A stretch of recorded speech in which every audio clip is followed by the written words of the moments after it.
If you remember the findings, let's say that last year saw a record temperature rise. For the first time, we saw that we were 1.5 plus compared to pre-industrial period.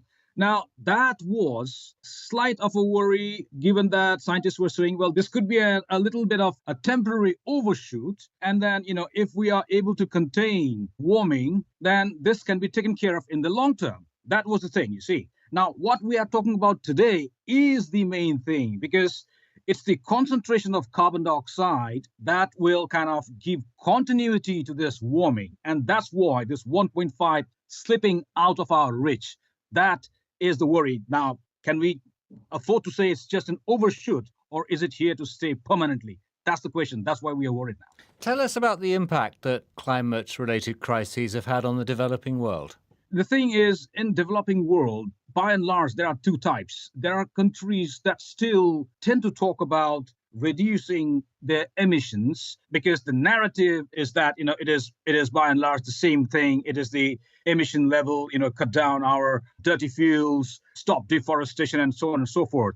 But in some parts of developing world, what we are seeing is they have noticed that despite years and years of negotiations and pledges and whatnot, things have not improved. And that's why they're saying that it's about adaptation now. It's about how do we live with it.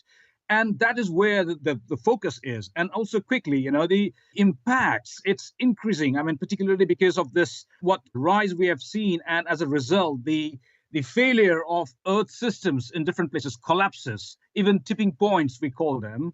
And that's why, as a result, extreme weather events, whether it's wildfire or droughts or floods or permafrost disappearing, things like that. And that's why it's life and death issue. Also, they're telling me that development, for example, is becoming very, very costly, because you'll have to climate proof them, if you may. So climate proofing is not cheap. It's very expensive.